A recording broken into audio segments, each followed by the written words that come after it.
अस्सलामुअलैकुम दोस्तों, अगला मेरा वीडियो है गलतफहमियों का निवारण।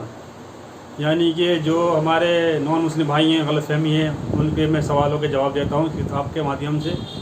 उनका आज का सवाल था कि मुसलमान काबे की पूजा करते हैं।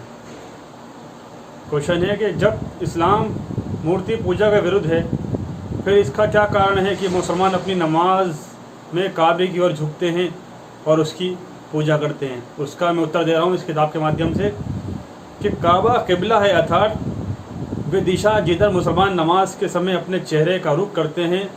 ये बात सामने रहनी चाहिए कि यद्यपि मुसलमान अपनी नमाज़ों में काबे की तरफ अपना रुख करते हैं, लेकिन वे काबे की पूजा नहीं करते। मुसलमान एक अल्लाह के सिवा किसी की पूजा नहीं करते और ना ही किसी के सामने झुकते हैं। कुरान में कहा गया है, हम तुम्हारे चेहरों को आसमान की ओर उलटते पलटते देखते हैं, तो क्या हम तुम्हारे चेहरों को एक क़िबले की तरफ ना मोड़ दें जो तुम्हें प्रसन्न कर दे। तुम्हें चाहिए कि तुम जहाँ कहीं भी हो अपने चेहरे को उस पवित्र मस्जिद की तरफ मोड़ लिया करो। कुरान की 2 सूरत और आयत नंबर 144 का ये तर्जुमा था।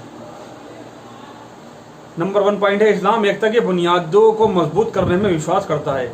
उदाहरण के रूप में यदि मुसलमान चाहते हैं कि वे नमाज़ पढ़ें तो उनके लिए ये भी संभव था कि उत्तर की ओर अपना रुख करें और दक्षिण की ओर। एकमात्र वास्तविक स्वामी की इबादत में मुसलमानों को संगठित करने के लिए यह आदेश दिया कि चाहे वे जहाँ कहीं भी हों अपने चेहरा एक ही दिशा की ओर करें, अर्थात काबा की ओर। यदि मुसलमान काबे के पश्चिम में रहते और उन्हें पूर्व की ओर करना होगा। इसी प्रकार अगर वे काबे के पूर्व में रहे हों तो उन्हें पश्चिम की दिशा में अपने चेहरे का रुख करना होगा। नंबर 2 पॉइंट है, काबा विश्व मानचित्र के ठीक मध्य में स्थित है। सबसे पहले मुसलमानों ने ही दुनिया का भौगोलिक मानचित्र तैयार किया। उन्होंने ये मानचित्र इस प्रकार बनाया कि दक्षिण ऊपर की ओर था और उत्तर नीचे की ओर, काबा मध्य में था। आगे चलकर पाश्चात्य के मानचित्र रचयिताओं ने दुनिया का जो मानचित्र तैयार किया वह इस प्रकार था कि पहले मानचित्र के मुकाबले में इसका ऊपरी हिस्सा बिल्कुल नीचे की ओर था, और अर्थात उत्तर की दिशा ऊपर की ओर और दक्षिण की दिशा नीचे की ओर। इसके बावजूद खुदा का शुक्र है कि काबा दुनिया के मानचित्र में केंद्रीय स्थान पर ही रहा। पॉइंट नंबर 3, काबा का तवाफ परिक्रमा ईश्वर के व्यक्तित्व का प्रतीक है। मुसलमान जब मक्का में स्थित मस्जिद हराम प्रतिष्ठित मस्जिद जाते हैं तो वे काबे का तवाफ करते हैं। ये कार्य एक ईश्वर में विश्वास रखने और एक ही ईश्वर की उपासना करने का प्रतीकात्मक प्रदर्शन है, क्योंकि जिस तरह गोल दायरे का एक केंद्र बिंदु होता है, उसी तरह ईश्वर भी एक ही है जो पूजनीय है। हज़रत उमर रज़ी अल्लाह अन्हु का बयान, ये पॉइंट नंबर 4 है।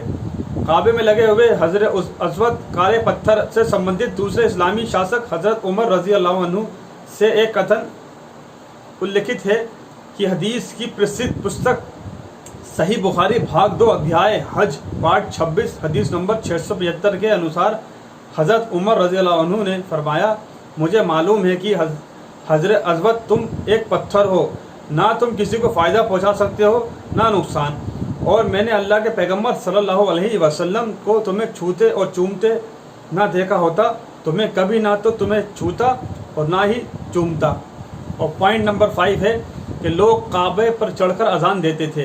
खुदा के पैगंबर हज़रत मोहम्मद सल्लल्लाहु अलैहि वसल्लम के ज़माने में तो लोग काबे पर चढ़कर अजान देते थे।